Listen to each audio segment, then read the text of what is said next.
C-211. The setting of this true story is not what one would typically expect.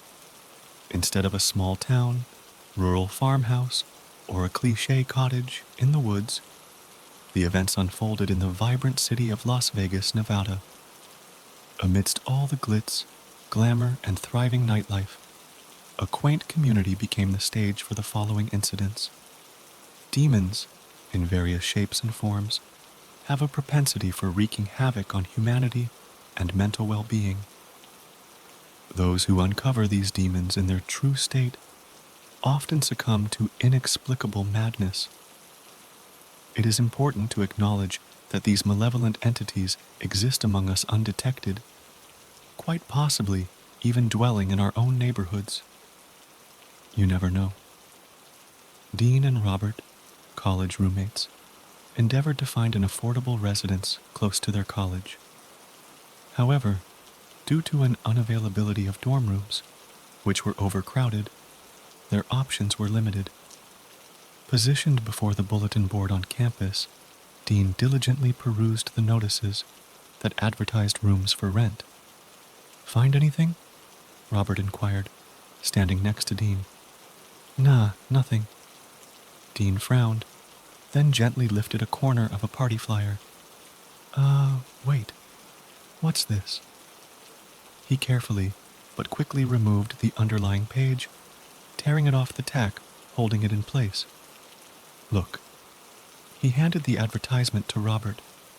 "That doesn't sound too bad, and it isn't too far from campus either." He looked at his friend, seeing the confused expression. "Come on, man." He snatched the paper from Robert's hand. "We don't have a choice. You don't have to come with me to look at it." "I didn't say that," Robert protested, then quickly glanced at his watch. "I have to get to class, meet here after school, and then we can go check it out." "Yeah, okay." Dean nodded affirmatively. Then he too gave a glance at his watch. Shasterisk tea. He realized he was running late.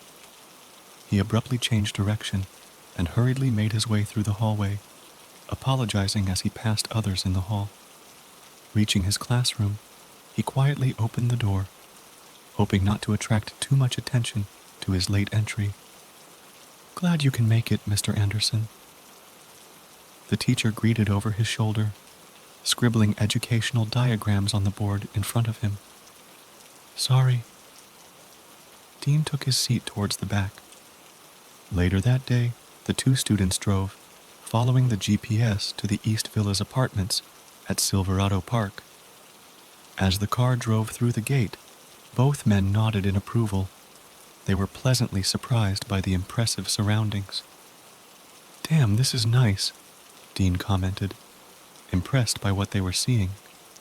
"Yay, too nice," Robert pondered. "And for 800? He looked at his friend. "There has to be a catch, right?"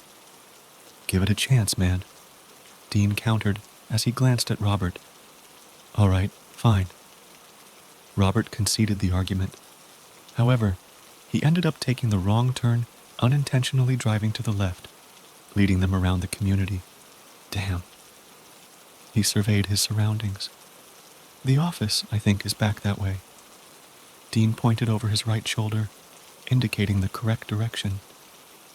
"Yeah, I know." Robert adjusted the steering wheel, then backed up near one of the rear buildings, facing a creepy wash with an ominous tunnel that seemingly had no end to the other side. With the car stationary, he peered into the darkness for a brief moment that felt like an eternity. As he felt an unsettling chill, he blinked and swallowed before he turned the car left again. Upon reaching the front of the vast community, they finally spotted the office, which was set back, explaining why they initially missed it. "You okay?" Dean observed Robert, sensing a hint of an uneasiness in him. "Rob?" He shook his shoulder. Yeah. Robert hesitated for a moment, clearing his throat. "I'll tell you later," he said with a grin, then grabbed the keys and his wallet. Exiting the car, His piercing blue eyes carefully scanned the surrounding parking lot, taking note of the nearby buildings painted in varying shades of beige and brown, their doors ironically adorned in black or red paint. Curiously observing that the upstairs doors were red, while the downstairs were black, he quickly dismissed the thought and followed Dean into the office. Greeted by the manager, Scott Peters, an individual known for his prudish nature and inflated sense of self, Robert took a moment, observing his bald head, neatly trimmed graying beard, and glasses. Scott's meticulously arranged shirt and trousers indicated an excessive amount of attention paid to his appearance, evident in the sharp and precise creases. The manager guided the two men, who had inquired about the apartment, towards the back of the office, a location that seemed to be nestled somewhere in the middle, in close proximity to a dry wash that hadn't experienced rainfall in a considerable period. After unlocking the door, he waited outside while the two roommates thoroughly examined the features of the downstairs unit. Robert and Dean made their way through the unoccupied unit, admiring its generous and open design. The presence of 3 bedrooms and 2 bathrooms exceeded their initial expectations. Grinning with satisfaction, they exchanged a knuckle bump and smile, then eagerly agreed to signing the lease. With their minds already making plans, they were confident that this arrangement would be a success. "Scott, if you don't mind me asking, what's the catch here?" Roberto inquired directly. Startled, Scott turned to face the young man. "Pardon me." "The catch? I mean, a place like this for $800? It's a special." Scott responded sharply as he continued to walk ahead of them. "It's a special, right?" Robert nodded skeptically. "Friendly." "Rob, what the hell are you doing?" Dean curiously asked. "This is a great deal. It has everything we need and more. Come on, what's going on?" He nudged him. "Nothing, Robert hesitated with a shiver. "Forget it." He frowned, quickening his pace ahead of his friend, after Scott. Observing their surroundings, Dean grinned, reassured that everything was falling into place smoothly. As he glanced at the windows of the apartment upstairs, he could have sworn he saw them sway, as if someone peeked through their slats. After spending a few hours on the task, Scott personally took care of all the paperwork and background checks, not wanting to miss a single detail of the young men's lives. Their suitability for the residency was impeccable. Once he accepted their reasonable down payments, his blue eyes glanced above the rim of his wire-framed glasses. "Of course you know it will take time for the background checks to go through," he muttered, placing his hands on the desk. "Yes, sir," Robert nodded. "As long as, Dean ran his fingers through his blonde hair. "The apartment is ours. We're kind of desperate here." He let out a brief chuckle, but his faint grin faded as Scott sat there, appearing prim and stern. "Sorry, I shouldn't have said that." He cleared his throat, then adjusted his jean jacket. "I'll contact you once everything is done," Scott announced, swiftly gathering the papers and organizing them into the folders, which he then tucked away in the drawer. Okay." Dean glanced at Robert. "Thanks." Scott rose from his seat, adjusting his blue tie. "I soon hope that you come to call this place home," he said, gesturing towards the door. "Now please, it's after hours, and I have places to be." "Right?" Robert nodded, then guided Dean out of the office, and once they were outside, they turned to witness that the manager hastily closed the window shades and locked the doors. What the hell is his problem? "Doesn't matter. Come on," Dean urged. Later that evening, they gathered in the small on-campus lounge with their girlfriends, Sharon and Mary. Over dinner, They shared the details about the apartment. Dean even showcased its layout through the online photographs they accessed. "You should see it." Dean flashed a smile. "It's perfect. Too perfect." Robert grumbled as he took a sip of beer.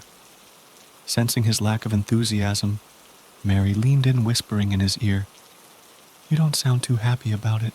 What's wrong?" "He's been a D*CK about the whole thing, ever since we arrived on the property," Dean pointed out, motioning towards Robert. "Curious to know what's bothering him," Sharon asked. "Why? What's wrong with the property?" "Nothing, but I just can't shake this feeling." Robert gave a brief shrug. "What kind of feeling?" Mary asked, her curiosity piqued. "I don't know, I can't explain it. It just didn't feel right," he replied, casting a quick glance at her. "I'm just tired, that's all. It's been a long day." He kissed her gently. "I'm going to call it a night.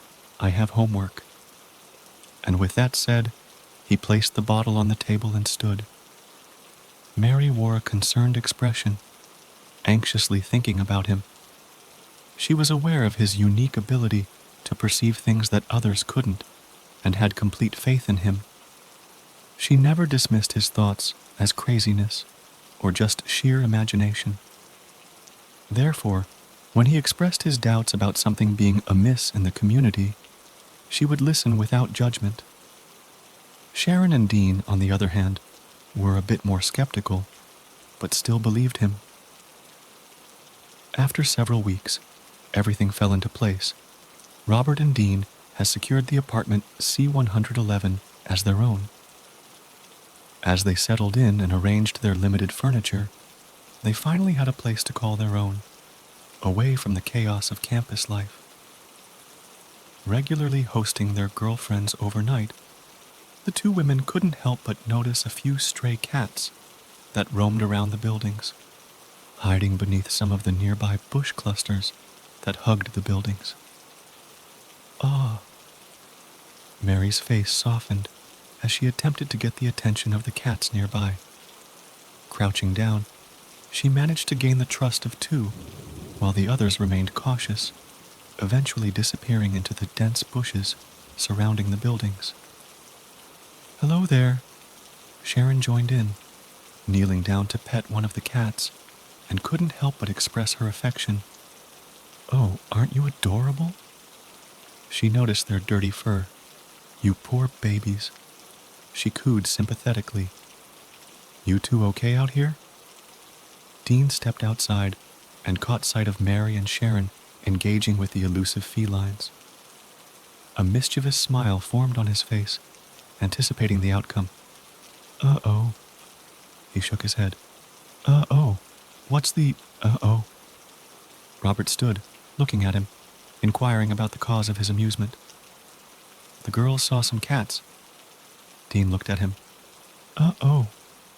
Robert chuckled, aware of their girlfriend's keen inability to resist helping defenseless animals. "Guess that means we should stock up on cat food now, he softly teased, scanning the surroundings. "You think the manager would like that?" Dean glanced at him. "As long as he doesn't find out." Mary approached him. "I won't say anything if you don't." Sharon chimed in. "Our lips are sealed." Dean extended his arm, drawing his girlfriend closer, always helping the strays. Robert looked at Mary with a faint smirk. "Of course, that's how I met you, didn't I?" she teased. Dean and Sharon chuckled before retreating back indoors. For a span of approximately 2 to 3 years, there was a period of tranquility without any noteworthy incidents or issues necessitating attention. Dean and Robert consistently had attended their classes punctually and formed acquaintances residing in the neighborhood. Regrettably, because of the transient nature of Las Vegas, these fleeting friendships had dissipated as they relocated out of state. Dedicated to their part-time roles at the local ASPCA, Sharon and Mary had actively participated in the rescue of numerous stray cats who had been forsaken or abandoned by their owners that had departed the apartment community. It seemed that C-111 emerged as a prominent gathering spot for providing sustenance and assistance to these animals. Every night, a significant cluster of cats would assemble on the rear patio, seeking refuge from prying eyes while they were safeguarded against potential threats concealed in the shadows. Nevertheless, a peculiar turn of events unfolded after some time had passed, once the population of stray cats appeared to have dwindled. One evening, Robert found himself unable to sleep.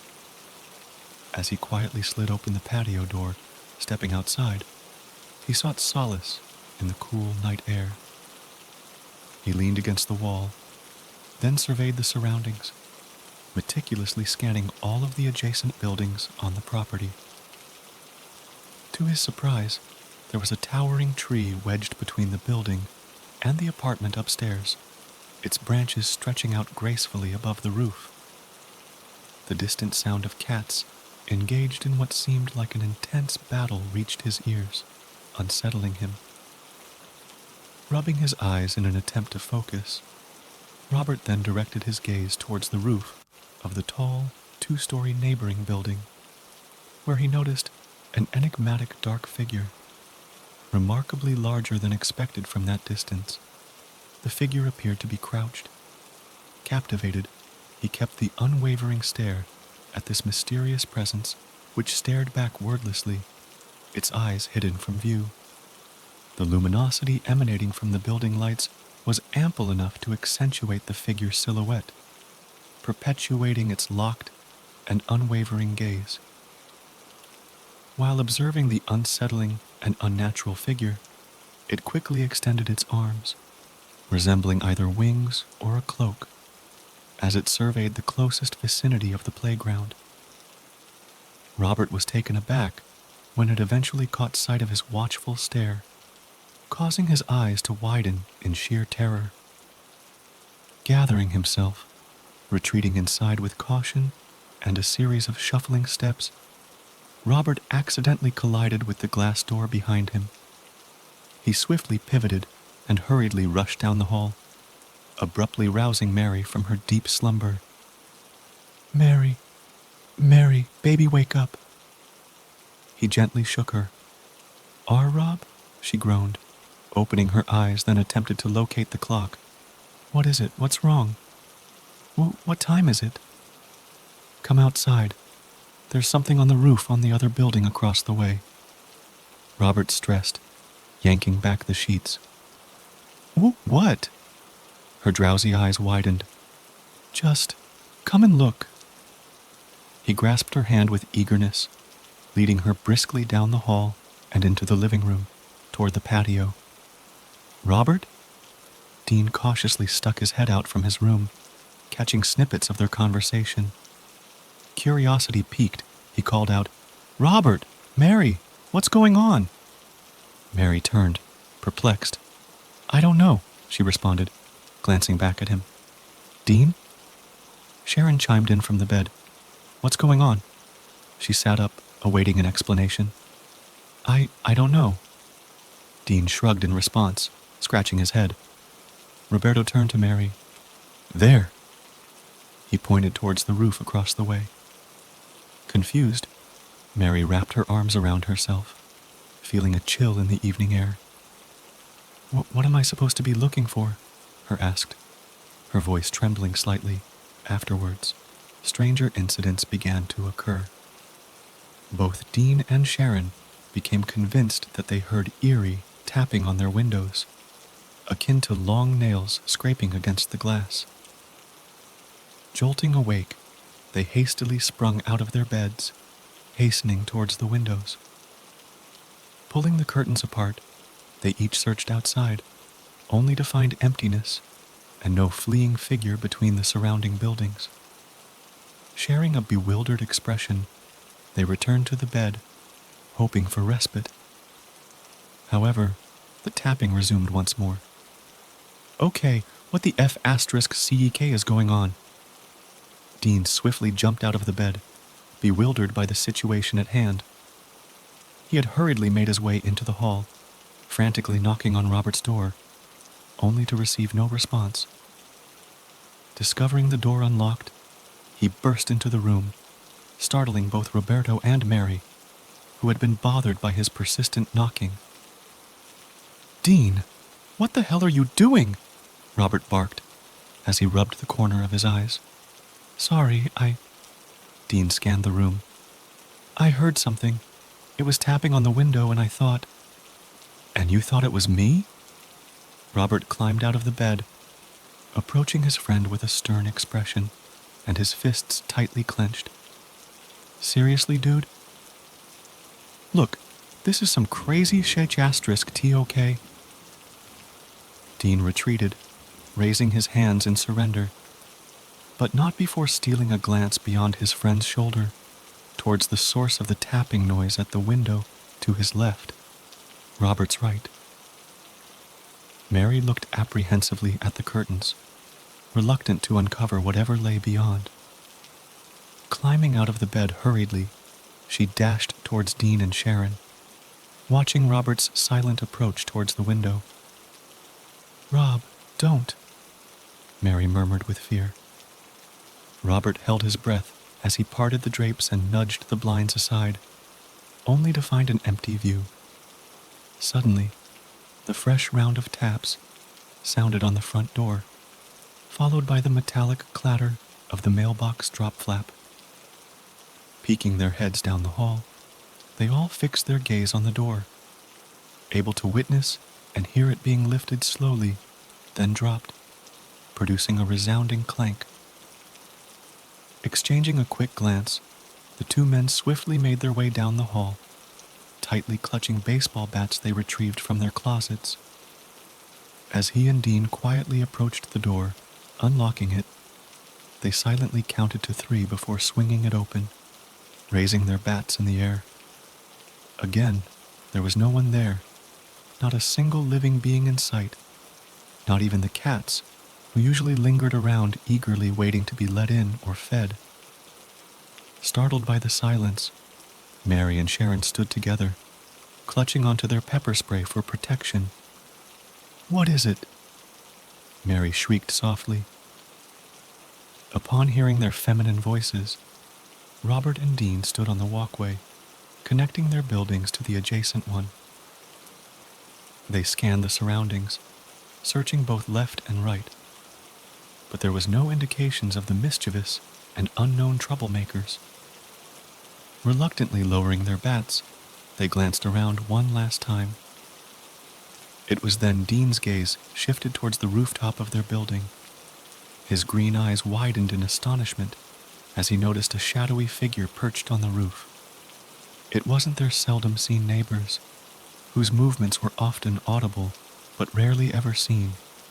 "Our Rob," he barely whispered, tapping Robert's shoulder, trying to get his attention. "Robert." Robert turned to his friend, noticing the fear visible in his voice. He glanced upward and caught sight of the figure yet again before it swiftly jumped off the ledge and onto the adjacent building. "You saw that, right?" Dean muttered, quickly scanning his surroundings. I told you," Robert argued, pulling his friend towards their apartment. They locked the door and placed a dining chair under the knob and mailbox drop. He stepped back with Dean, keeping their eyes fixed on the door. "What happened? What did you see?" Sharon asked softly. Dean looked at her, holding her close. "I saw something on the roof." "Saw something on the roof?" Sharon examined him closely. "What do you mean, something?" "Dean, this isn't funny," she barked. "Stop messing around just to make Robert feel better." She trailed off as she distanced herself from him. "Babe, I'm not making this up. I saw something. It jumped across the space between our building and the other one. I don't know what it was." Dean's voice escalated, gripping her arms firmly. I'm not lying about this. Gazing into his sincere green eyes, Sharon knew he would never deceive her, much less in a situation like this. Okay, but this is getting crazy. Too goddamn crazy. She stepped back. And I don't think that I can stick around anymore. Not until you figure things out.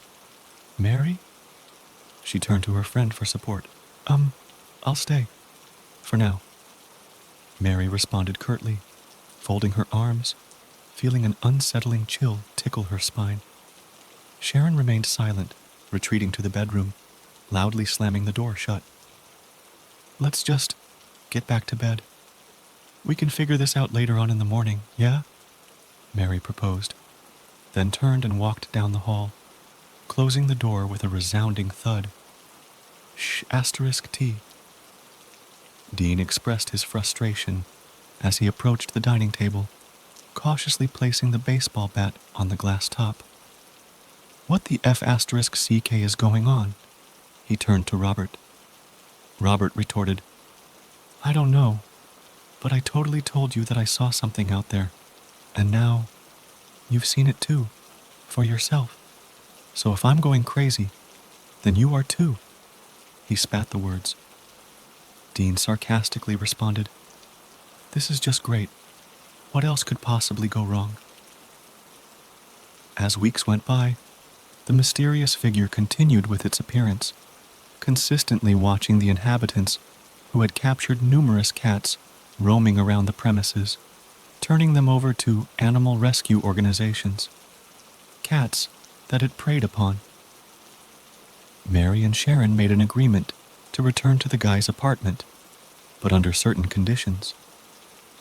They agreed that they would only stay for a few nights, and during this time, the men were strictly forbidden from discussing the ongoing strange events.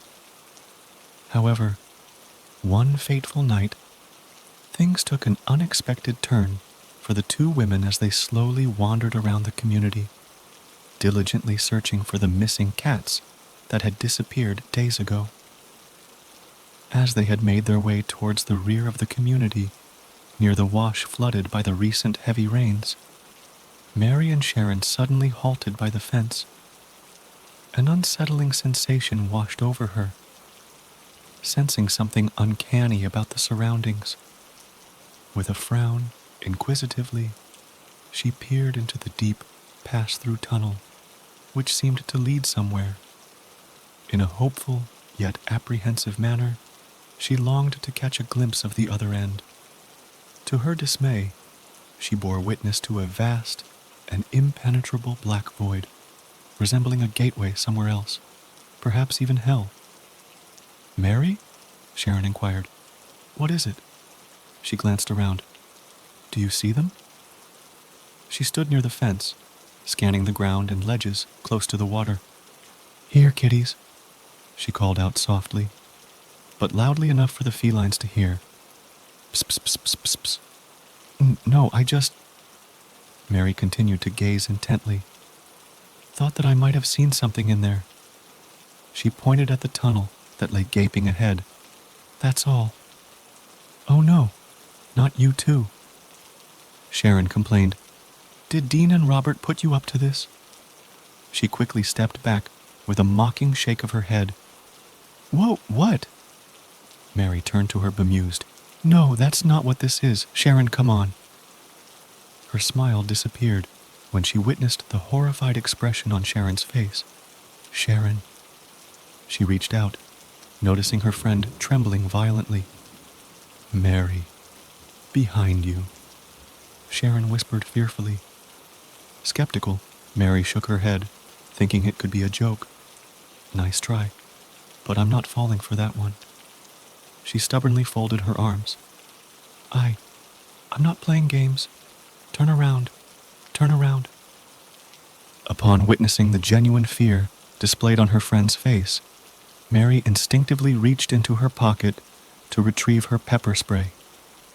However, her hand faltered as she then noticed two colossal black hounds standing near the fence.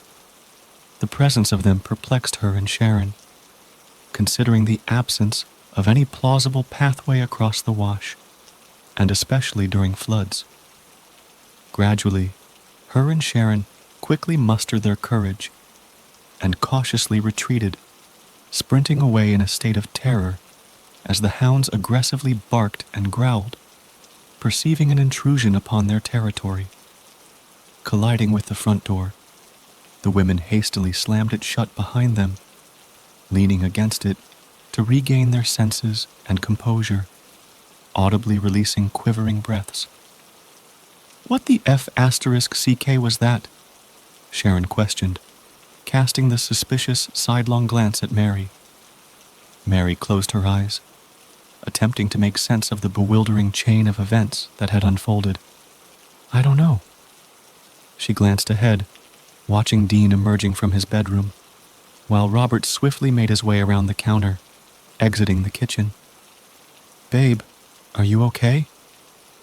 Roberto casually slung a towel over his shoulder. "I don't know." Mary shook her head, recounting the events. "Seriously?" Dean inquired, biting his lip. "Blackhounds? Scraggly mutts, more likely." Sharon shuddered, her brow furrowing.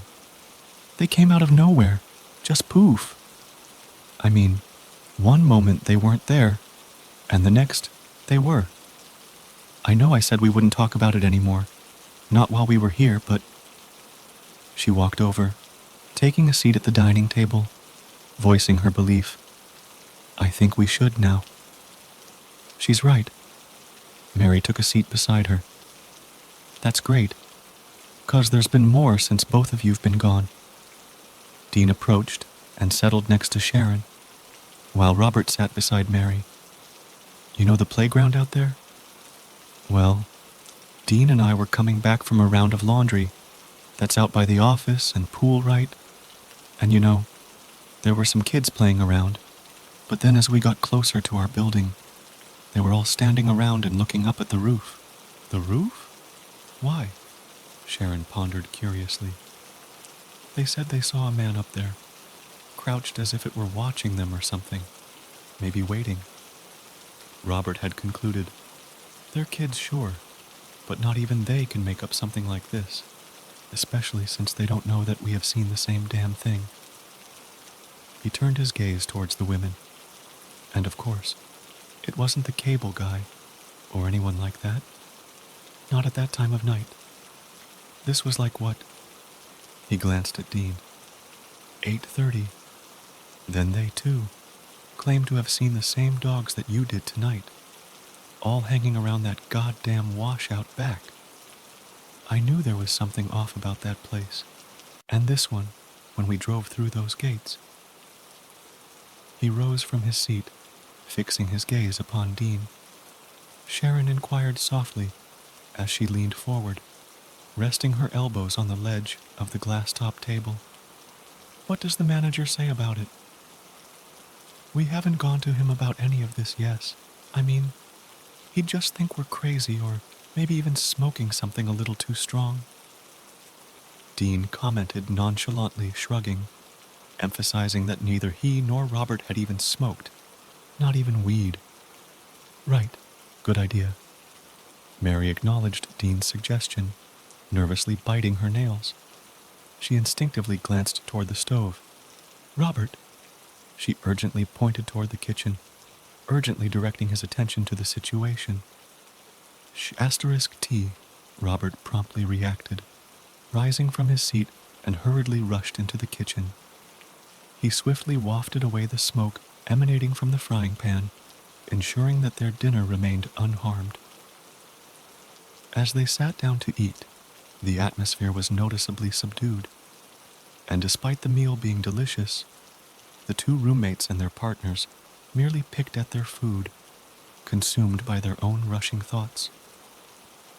Several months later, it appeared their seemingly unnoticed neighbors were displaying significant activity, particularly in the evenings. While engrossed in a Sunday night football game, Dean and Robert, Sharon, Mary, and a few other friends from campus, amidst the lively cheering and enthusiastic whistling emanating from the television, the group suddenly became aware of the loud banging and thumping noises originating from the upstairs apartment, C-211. Some resembled the sounds of an object dragged heavily across the floor, or someone purposefully pounding their fists on the ground. Joey, one of their friends, expressed his confusion. "Damn, what the hell is that?" He looked around, scanning the white-flecked ceiling above them. Mockingly, Dean responded, "You wouldn't believe us if we told you, but it's just the neighbors." He, too, glanced at the ceiling. "And this is why I enjoy dorm living." Lizzie, one of their girlfriends, stated in a soft, mocking tone while sipping her beer, then cheered for her favorite player. "Woo, you go boy." She quickly apologized to Joey, leaning her head against his shoulder. "Sorry, babe." Her gaze then shifted towards the ceiling, hearing another round of loud bangs and echoes through the room. Jez asterisk esture asterisk sing. "What the F asterisk CK man?" another friend, John, exclaimed as he stood from the couch, grabbing his coat. "How can we watch the game like this? They're making more noise than the F asterisk C King game itself." "Look, we don't know," Robert contended bluntly. "But we don't blame if you want to leave." He stood, then gestured toward the front door. "I'm sure you can find the game on the screens at the restaurant down the street." Subsequently, he heard another deafening bang resonate through the room, prompting him to assert, "That's it, I'm going up there." He hurriedly maneuvered around the couch. "It's not the damn TV. It's not even that loud." He swung open the front door, then dashed around the pillar and ascended the stairs. As he surveyed the surroundings, he noticed the vacant front patio, giving no indication of anyone living there. With urgency and volume, he knocked multiple times, yet received no reply.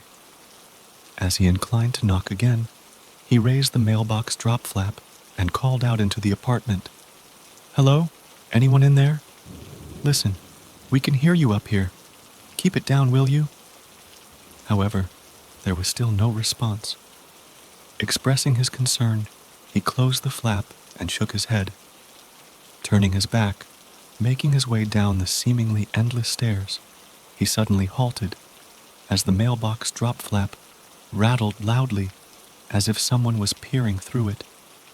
He turned, watching as it swayed. "Hello?"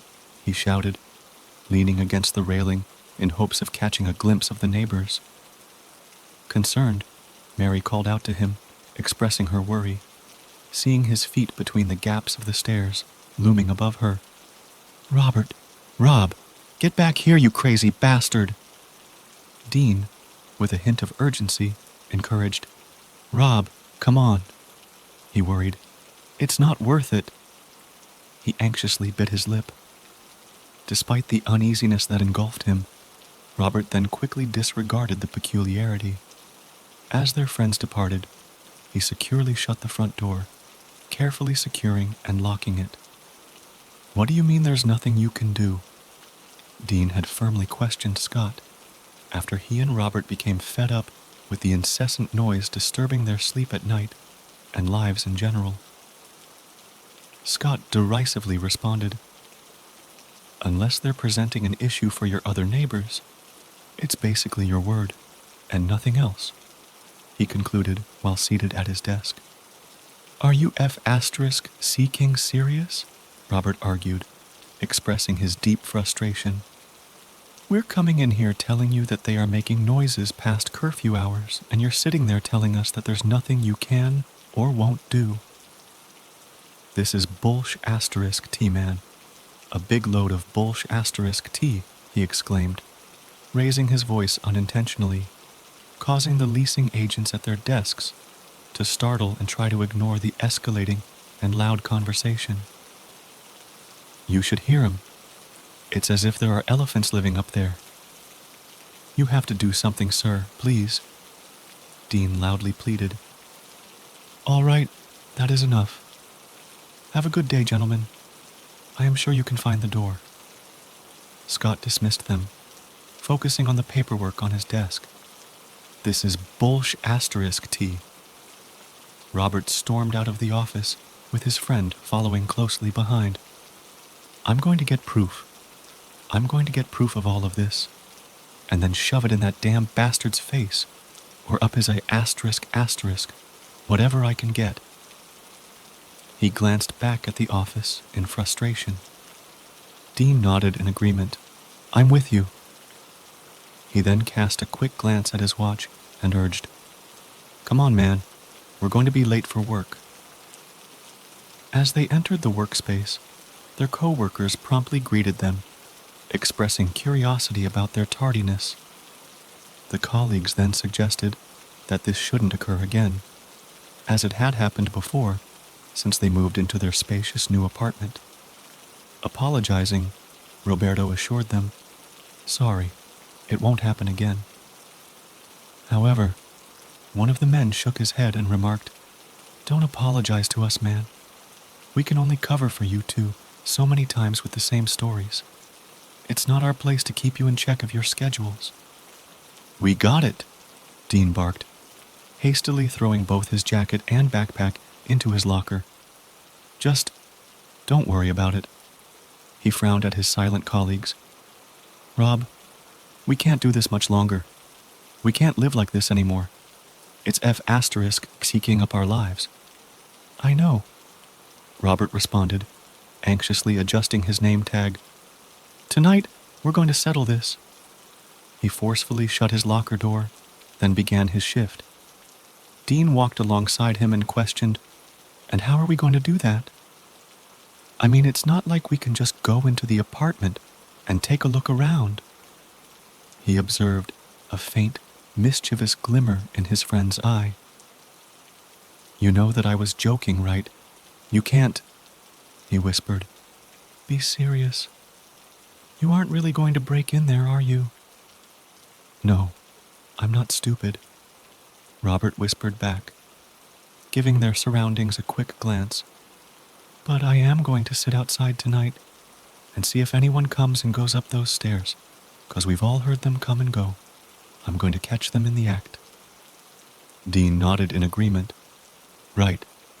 The manager's voice echoed through the hall, shouting their names loudly.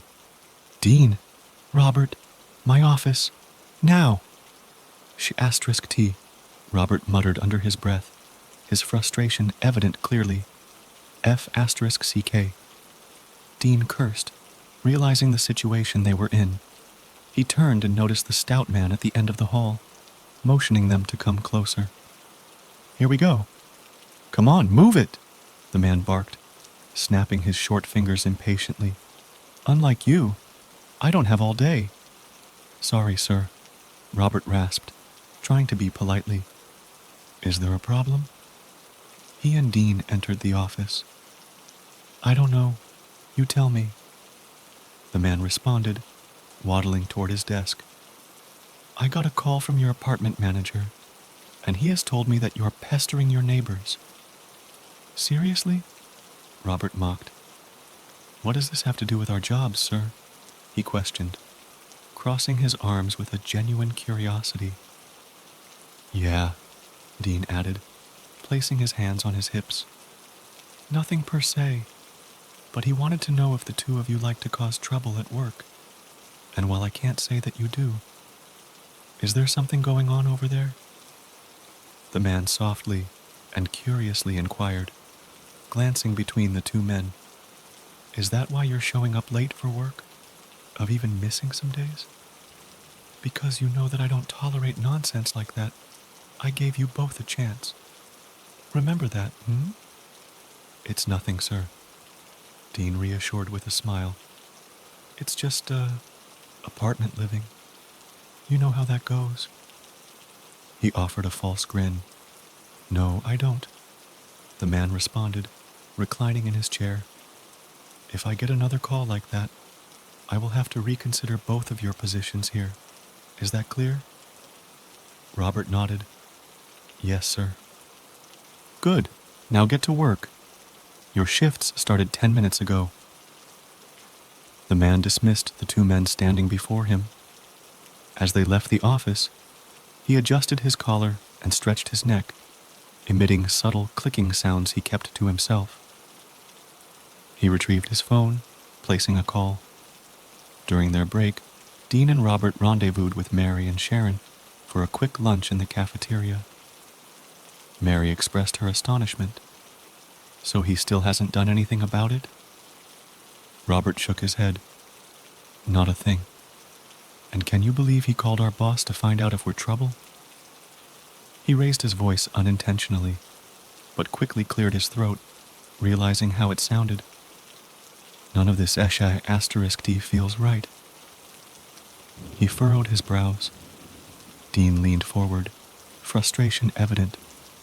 The tapping has not stopped. We still see the figure. And now this? We don't know what to do anymore. We really don't. He ran his hand through his disheveled blonde hair, which Sharon promptly fixed with a quick, affectionate touch. Why don't you try recording them and play it back for the manager? Sharon suggested. Maybe if he hears it, then he will finally do something about it. Dean looked at her and nodded, acknowledging her words. Not a bad idea, babe. I have my moments, Sharon said with a smile as she gave her hair a quick fluff. Then she glanced at her watch. Damn, Mary, let's go. Gotta get back to work. Your place tonight? She asked, standing up and looking down at Dean. Sounds great, he responded, smiling at her. Cool, she said, leaning in to give him a quick kiss. See you later. Mary kissed Robert. Later, babe, he responded, playfully tapping her butt only to receive a faint squeal in response. You know, Sharon had a point. He addressed Dean. Maybe we should record it, or even call into that radio show that we listen to, no? You mean that you listen to? Dean teased, referring to radio show that discusses all things supernatural. While glancing at his watch to ensure he was keeping track of the precise schedule of the two residents in apartment C-111, the manager politely knocked on the door. Without a response, he cautiously surveyed his surroundings, ensuring that he remained unnoticed before retrieving the manager's key from his pocket. Slowly and cautiously, he unlocked the door and announced his presence, but it became evident that the residents weren't home. As he carefully inspected the tidy apartment, he made a point of examining the cabinets and drawers, searching for any signs of drugs, joints, or even medications that could potentially explain any peculiar and strange occurrences or sightings. Although he noticed a case of beer in the fridge, only 2 were missing, indicating that the 2 young men weren't heavy drinkers. Puzzled greatly, he found himself standing in the living room, placing a hand on his hip while the other stroked his bald head when a faint scraping sound emanated from the apartment above. Acting swiftly, he proceeded to secure the front door closing and locking it firmly. With determination, he made his way up the stairs, unlocking the door to be greeted by towering figures that loomed above him. Easy, he calmly assured. It's only me. He stretched his neck, assuming his true, unnatural appearance. I thought we agreed to take things slow this time, or have you all forgotten what happened to the others? His voice deeply reverberated, attracting attention from the diverse array of demons lurking nearby. Walking past them, he paused in front of a mirror situated on the counter overlooking the dormant kitchen. I have used this place for our hibernation for years, and it is because of you that it could all come crashing down on us. Is that what you want? He intently examined his form in his reflection, his piercing black eyes fixated upon himself, exhibiting an intriguing physical appearance, characterized by his pale and nearly white skin. As he ran his hand, which consisted of merely 3 fingers, Along his face, his significantly wide mouth with razor-sharp teeth curled into a snarl. He licked his thin lips, which revealed a forked tongue that flicked with snake-like swift precision. Despite his hunched back, it was evident that his tall and slender frame couldn't be contained by the shirt he wore, while his form almost grazed the lofty ceiling. This figure was one of the mythical creatures, specifically known as the Slender Man. Accompanying him were other demons, each considered misfits among their own kind. "We are sorry," murmured one of the demons, expressing a deep hiss. "They are nosy and disturb us with their guests and sounds from that box." "Television. It is called a television," Scott whispered in a low tone, casting a sinister glance at the towering demon that resembled a massive hulk with limbs. "It is something these mere humans seem to find amusing," he added, moving past the nearby demons. "The time is getting close. I have seen their apartment and know exactly how to handle this. But you must remain quiet if this is to be done successfully.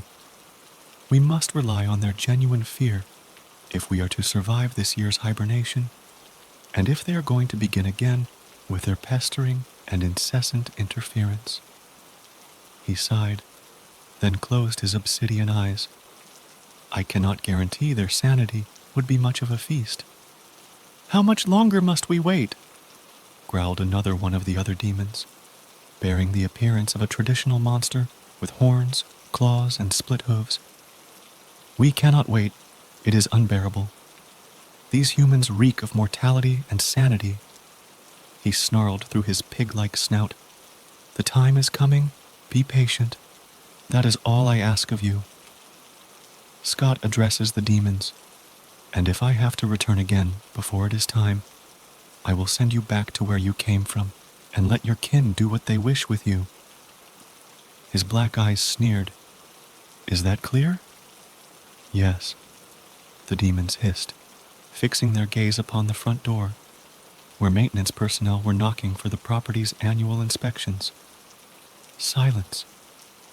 Scott motioned for quiet, placing a long, delicate finger against his thin lips. As he transformed back into his human form, tidying his shirt, tie, and adjusting his wire-rimmed glasses, he cleared his throat before answering the door. "Oh, the maintenance man appeared surprised. "I'm sorry. I didn't think anyone was up here. It's all right. I was just inspecting the unit." Scott responded smoothly as he slipped through the door, locking it behind him. "The kids below keep reporting noises up here, and I just thought I would check it out myself. Turns out that it was nothing. What are you doing up here?" he wondered.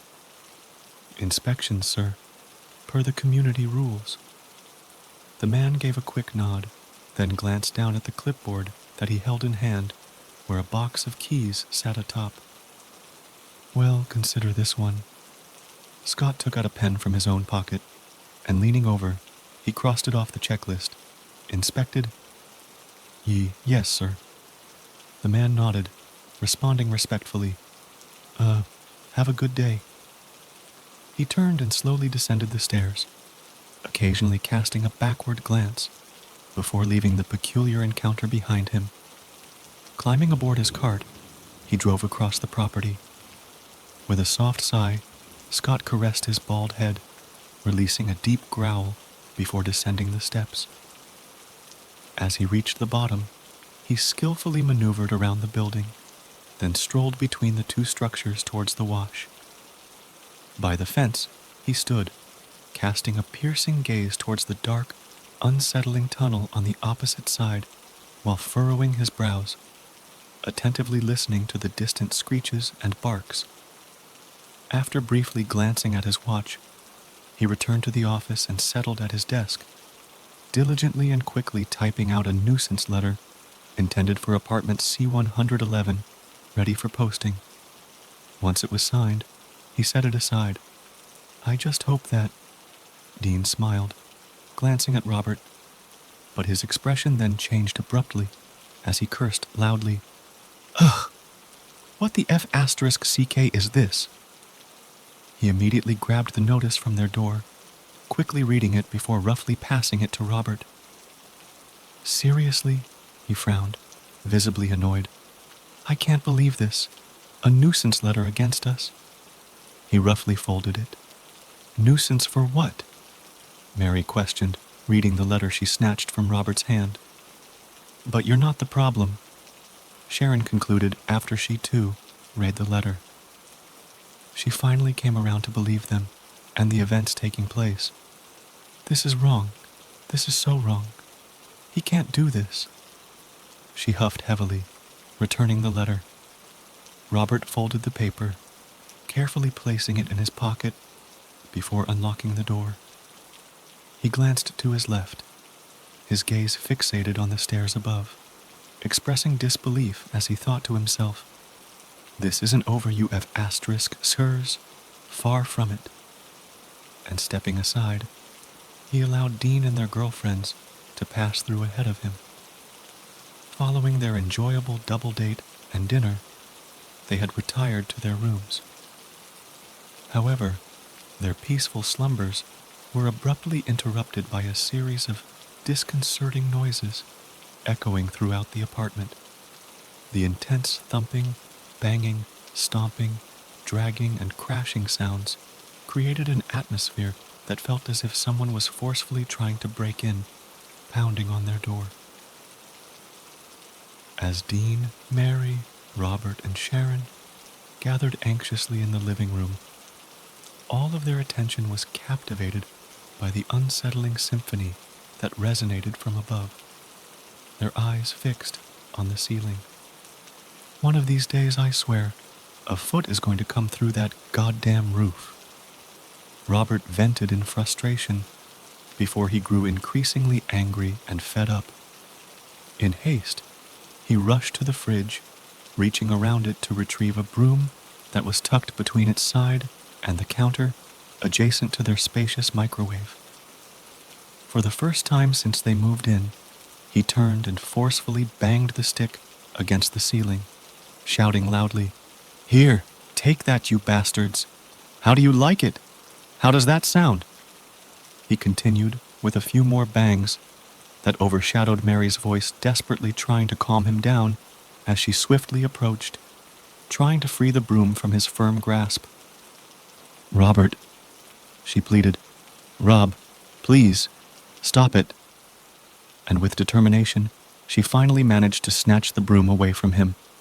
Stepping back, she leaned it nearby against the closet, then shook her head. "Baby, I can't do this. I just can't do this anymore."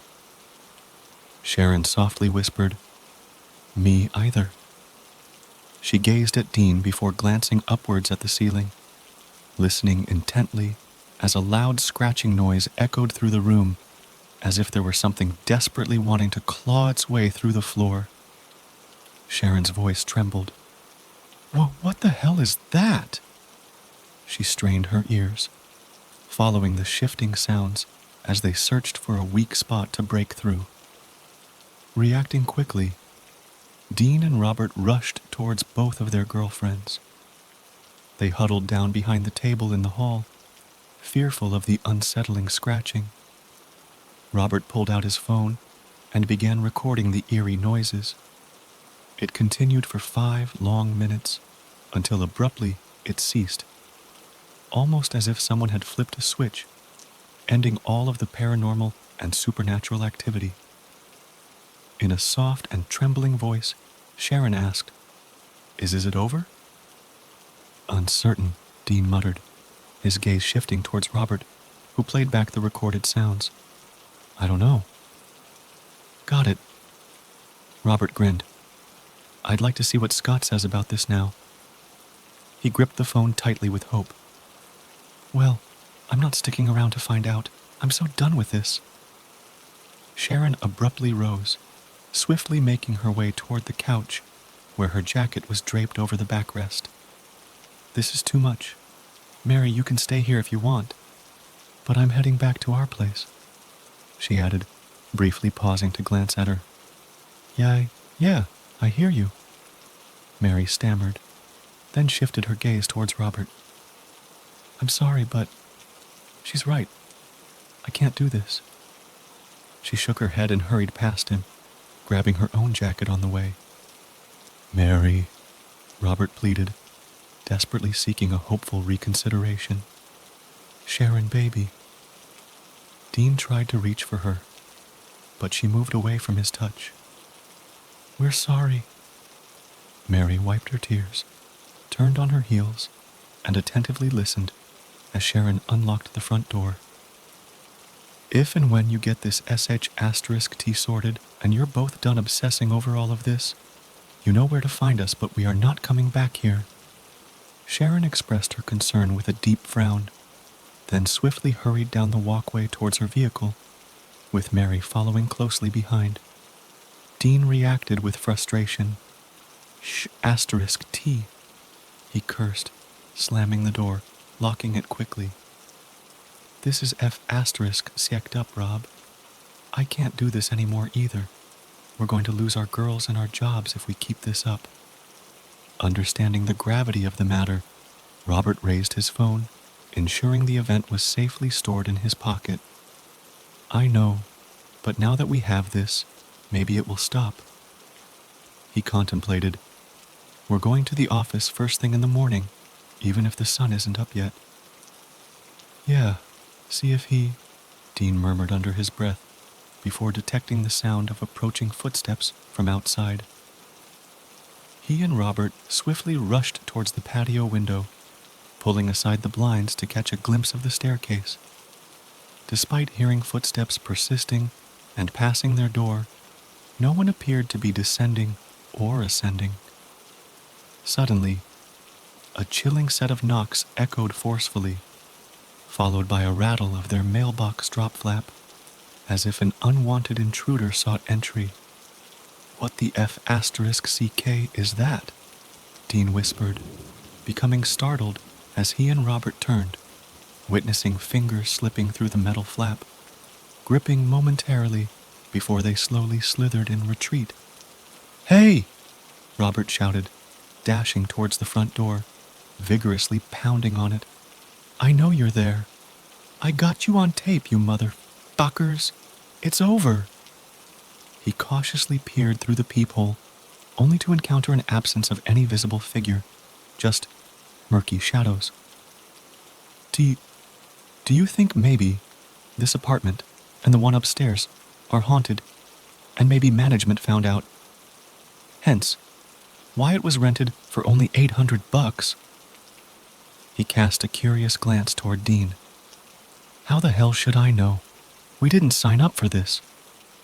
Dean angrily spat. We can't just move out of here like, I don't know, tomorrow. All of our damn savings went into all of the deposits for this place. We're stuck here, dude. He crossed his arms, visibly irritated. But we're definitely going to talk to Scott.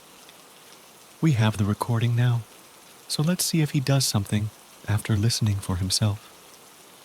He glanced at his watch. Listen, it's late, and we have to go to bed. We have class tomorrow.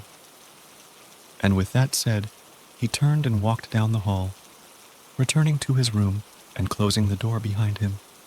Yeah, sure, whatever, Robert muttered quietly. As expected, the next morning, the roommates sat outside the office, patiently waiting for Scott to arrive. They stood, watching the main gate, their attention focused on his black truck with tinted windows, parking in an empty space that was marked management. Here we go, Robert said, looking at Dean. Don't jinx it yet. Dean responded curtly, rubbing his tired eyes.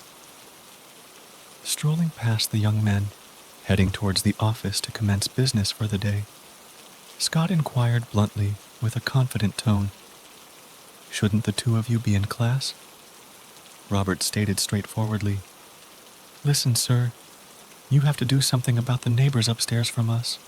They're ridiculous with their goddamn noise-making. It goes on and on for hours, and even into the late morning. Even all of our friends and girlfriends hear it, but now because of it, they've chosen not to come around. He emphasized, and this time, we are not just spewing words, we have proof of it all. Scott appeared surprised and anxiously toyed with his keys. Proof?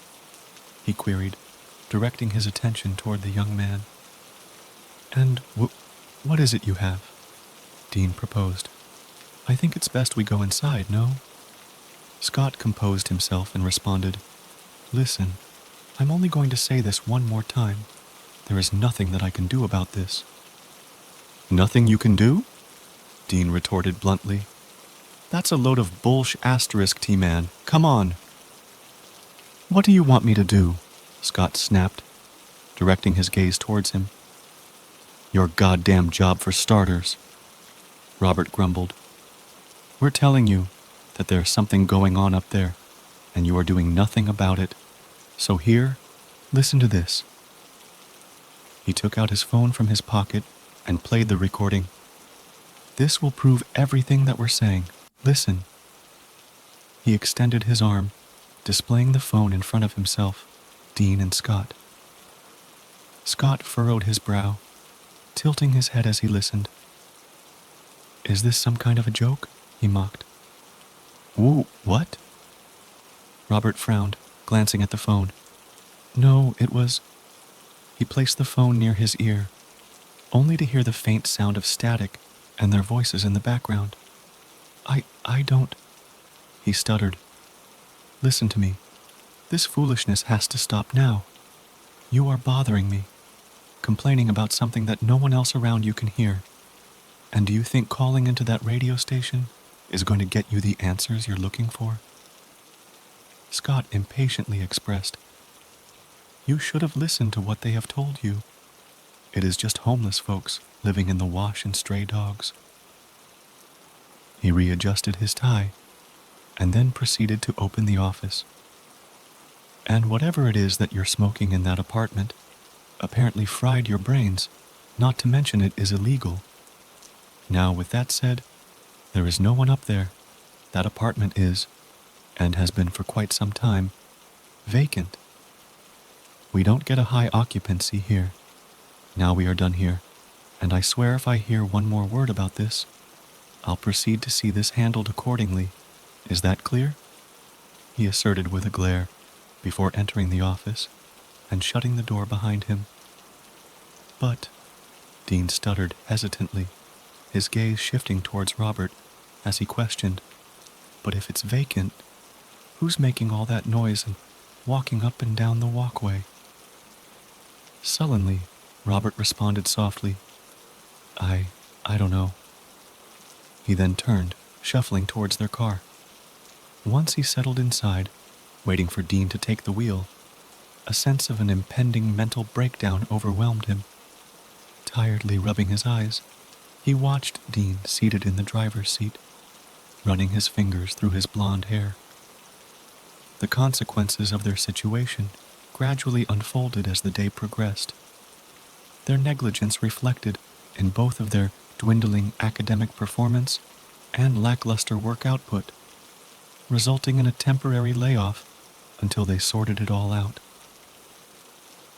Struggling with unemployment and failing grades, Robert and Dean were gradually losing control over their lives, both personally and professionally. A month passed. An inexplicable silence enveloped upstairs. Dean and Robert found themselves sitting on the couch, just blankly staring at the TV screen, exchanging puzzled yet baffled expressions. I wonder what happened up there, Dean wondered. Robert, sighing with relief, commented, Who cares, huh? It is finally quiet. That's all that matters. Maybe we can get back on track now. He took a sip of his beer, then glanced at the door, hearing soft knocks. Frozen in place, a hard lump formed in his throat. Are you, expecting anyone? He cast a glance towards Dean.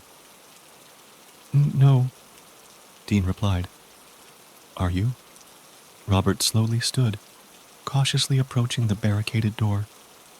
"Who is it?" he called out, then stepped back. His eyes glanced down, watching as the mailbox drop opened. "Dean? Robert?" Mary's voice came from the other side. Sighing foolishly, the roommates exchanged quick smiles, then opened the door, eagerly greeting their girlfriends with hugs and kisses. It had been weeks since they had spoken or seen each other.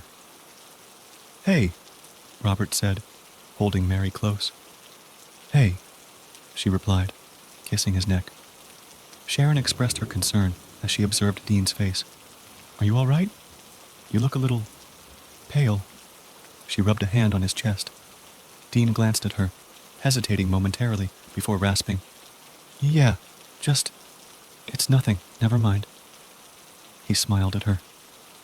"Well then, if that's the case, look what we brought." In an attempt, Mary lifted a hand presenting a takeout bag from the nearby Express Panda restaurant down the street. Robert's face brightened. "Oh man, we were just thinking about them." He proceeded to swiftly shut and lock the door, quickly scanning the surroundings before concluding that the feeling of being watched had subsided. No more figures or threats lurked in the shadows. "I call dibs on the puffs and veggie rolls," he joked, turning to Mary. "As if." She smiled. Later that night, possibly around 3 a.m., the two couples were peacefully asleep when suddenly a terrifying banging dragged across the floor above. This was followed by ear-piercing shrieks, causing a shiver to run down their spines as they quickly sat up in their beds. Startled, Dean shouted, "Robert!" He jumped from the bed. Sharon clung onto him as they hurriedly swung open their bedroom door, standing in the hall outside the master room. "What the F***CK is that?" Mary cried out, looking up in fear. "I don't know," he replied, straining his ears as the noises seemed to move down the hall and into the living room. "Right, that's it." Robert swiftly approached the hall closet, slid open the doors, and with trembling hands, searched for the gun they kept securely out of sight and mind. "Oh, Robert, where did you get that?" Sharon whispered. Robert remained silent, forcefully pushing past Dean and Sharon. He swiftly unlocked the front door, and with Dean and their girlfriends close on his heels, they made their way outside. Standing near the front door, they looked up at the stairs lining the wall above them to their right, their senses heightened as they listened. Turn the light off." He turned to Mary, gesturing for her to switch off the light by the front door. He watched, without hesitation, as she reached inside, turning it off. Now, concealed in the shadows, they all leaned against the wall, holding their breath, attentive to every sound when suddenly, the front door upstairs swung open in a forceful slam, reverberating throughout the building. The dim light near the stairs cast eerie shadows, depicting figures slowly descending with a menacing approach. Silently, Robert, Dean, Sharon, and Mary maneuvered along the wall, finding refuge in the gravel patch beneath the stairs. Their gaze fixed on the stairs above, a grotesque being with large goat-like horns, disfigured legs, and long claws scraped along the wall, leaving a trail of dust in its wake. Walking with thunderous steps from its large cloven feet, the demonic figure pushed another towering, pale-skinned, bald-headed figure forward, which emitted a spine-chilling shriek upon landing on the walkway at the bottom of the stairs. Joining them were 4 more figures, each with unique and horrifying appearance, but bound by a shared feature. Their eyes were hollow voids, as if all light had been extinguished. Communicating through a series of clicks and chirps, they surveyed their surroundings, attentively listening to the distant barking hounds and an eerie hiss from a shadowed figure perched on the roof. Unfortunately, Mary was unable to stifle a soft yelp that had been building up within her. She instinctively covered her mouth with her hands, shutting her eyes tightly in the hopes that the horrifying demons lurking ahead wouldn't hear her. However, as she cautiously reopened her eyes, they widened to the point where they almost seemed to bulge from their sockets, for there stood the grotesque and malevolent demons, fixated on them with their eerie gaze. Realizing that they had been spotted, the demons turned and advanced towards the obscured figures concealed under the stairs, emitting deep, bone-chilling growls. Exchanging glances with each other, they then shifted their attention to the slender man that stood between them. "They have seen us," one of the demons hissed. "They can't be set free to tell anyone." "Who would believe them?" the slender man screeched in a low tone, momentarily stooping down due to his tall and emaciated physique. With his head tilting slightly, he stared at the figures with his sinister, hollow eyes. "No, there is something better planned for them." Another demon expressed her impatience. "Like what?" "Insanity." Robert, although sensing an overwhelming urge to voice his words, felt a lump forming in his throat. He closed his eyes, unfortunately succumbing to the humiliation of wetting his pajama pants. To their astonishment, the demons retreated backwards a few paces, returning back to their human disguises. It was an unexpected shock to discover that one of them was one of their professors from Dean and Robert's college. Two had been fellow students, and another was their boss from work. The remaining two were unfamiliar, but the slender man, now in his human form, turned out to be none other than the manager, Scott. Gulping surprise, Robert observed, as Scott retrieved a pair of glasses from his shirt pocket, adjusted his tie, then cleared his throat. It didn't have to come to this. He moaned in a straightforward manner, watching the two men and women before him. All you had to do was just leave things alone and let it be. But no, you didn't listen, and now you must pay the price. "Price?" Dean stammered, his voice trembling. "What are you talking about?" "Whoa, what are you?" Mary questioned nervously, her voice barely audible. "It doesn't matter, man." One of the students cleared his throat. "You've seen us, and your sanity is the price." He nonchalantly shrugged, then cast a glance between the tall buildings towards the parking lot, noticing the sky started brightening above the nearby rooftops. "It's dawn. We do this now." A new day indeed. Scott uttered quietly, adjusting his tie once more. Dean and Robert, as well as Mary and Sharon, were found days later in the living room, their gazes fixed on the blank TV screen. Their accounts of encountering the demons and classmates and teachers who could change shape had been deemed nonsensical by the police. As the four individuals were forcibly removed from the apartment and dragged out towards a sizable medical van, they desperately screamed and accused Scott. "Him! It's him! He's the demon! He's the one! It's him!" Robert shouted, pointing towards the elegantly attired man.